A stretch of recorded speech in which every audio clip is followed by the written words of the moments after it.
Hey guys, welcome to another episode of Road to 2000. This is episode 14.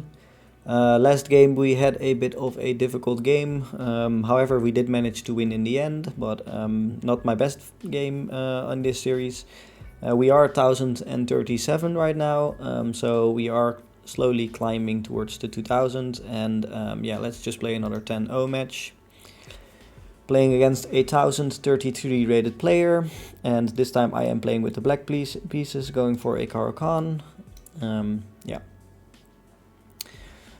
Let's see if we can keep the pace up a little bit in this series, because sometimes I manage to talk a little bit too much and get in a bit of time trouble, so I have to be a little bit careful that I don't waste too much time in this game, in the games I play. Yeah, let's just see. Usually like to play bishop g7 here, g6, bishop g7. Should be fine. This is all fine.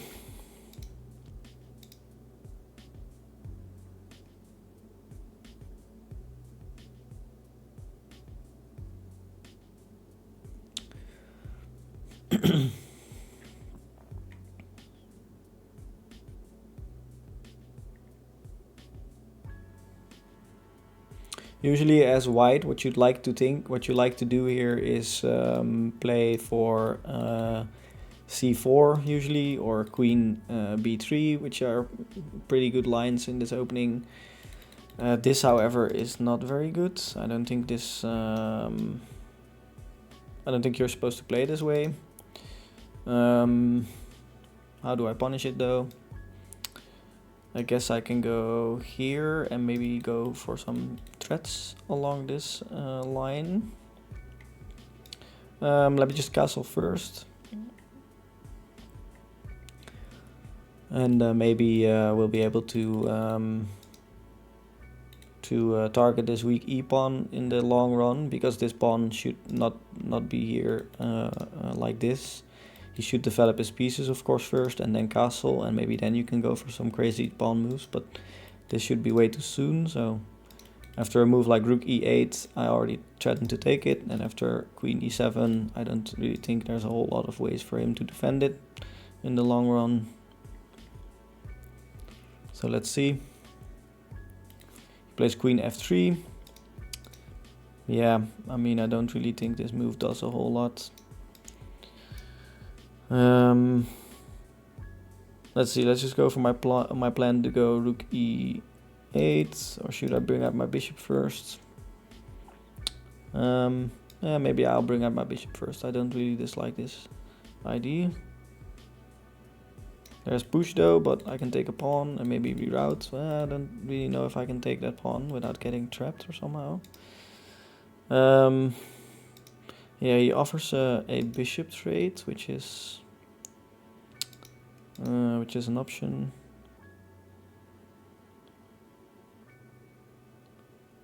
Okay, let me go here and rook e8, and if he goes for the push, which is not a good move. That's definitely not a move in this situation, because now I can take with my queen here.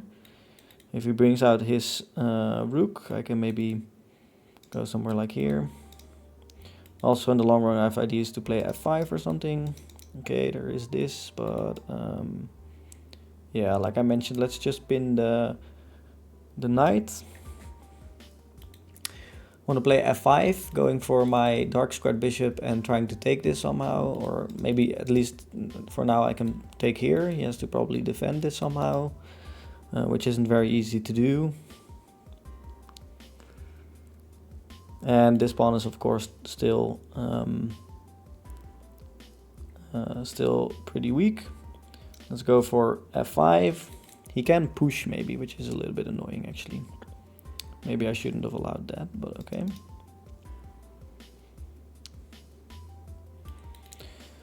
Probably play knight d7 after push. Yeah, that should be okay, but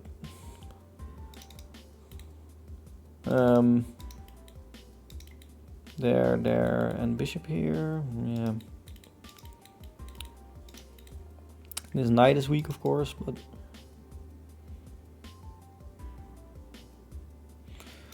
Let's see.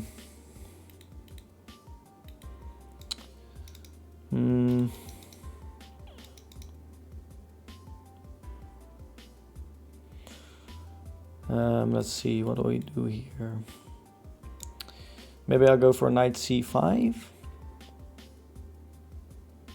and try to play knight e4.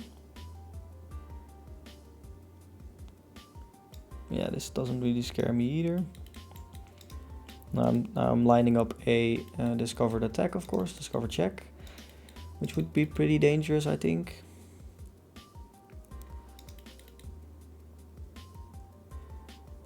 Although it might not do anything at this point.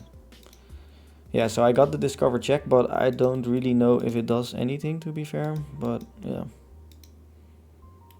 I mean, I can go here, and if he can block in that situation, I can also go here. He can block in that situation. I would like to do something like this, but I can't, of course, because his rook and queen are protecting each other. So after going here and here, I can take and maybe. Yeah, what can I do afterwards? I don't really see a whole lot of things to do in that situation.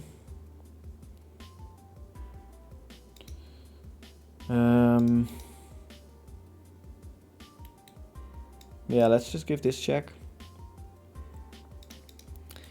His knight is obviously a bit loose, but I mean, also not really a problem. Oh, there is this move, of course. Yeah, okay. This is, of course, the big fork, so yeah. Should be winning. It's always just very dangerous to... you have to watch out for moves like that, and yeah. I mean, at this point, I can obviously take his queen, and if he takes my queen, yeah, I don't even really want that, so I can just move my my queen back. And where do I move my queen is the question. Maybe just c7, and the same tactic still occurs. Okay, let's just go c7. Any safe square for my queen will do. And now I can just take probably a rook. Unless he doesn't move his queen, which he obviously will, but I mean, yeah. Also, usually a pretty good tip if he ever moves like his queen. Of course, now you have two rooks to take, and if either of those rooks are for the taking, oh, this still hangs his queen. If either of his rook could have been taken, it's always important if you have a knight to take the rook that is the least active. So if one rook doesn't do anything and if the other rook is very active, it's a very good practice to just take the rook that is the most inactive. So let's see. Yeah, this game definitely better than the last game. 91% average or accuracy, I mean. 1057 rated right now, so slowly climbing. And yeah, I played the Caro-Kann, of course. This opening I'm much more familiar with than the last opening, so yeah, like I mentioned, f4 obviously not a good move in this situation, just too soon. And I don't even think I took advantage of it in the best way, but yeah, at least here I got a good position because he pushed his pawn too quickly. But I did allow e5, which was yeah not that bad according to the computer, but it was a bit annoying to play as a human. And I played knight d7 and knight c5, and here I went for the discovered check, of course, which my opponent allowed, and then I went d2 with my knight, which is a big fork, of course, and my opponent played knight a4. However, I can just step out of the way. Going up was even better, threatening the knight 2 and threatening this knight. So yeah, that would have been better, but this worked also. And now he lost his queen and he resigned. Yeah, I mean, some games you'll find good tactics and it'll go relatively quickly and relatively easily, and some games you'll play a little bit worse and it'll be harder to win. But yeah, at least now we're 1057 and slowly climbing towards the 1100 mark. At this point we are getting plus 20 for a win, so still relatively high amount of points for every win, but yeah, slowly but surely it will go slower and slower. So climbing towards the 2000 will be harder and harder, and we'll see how it goes. Okay, bye guys.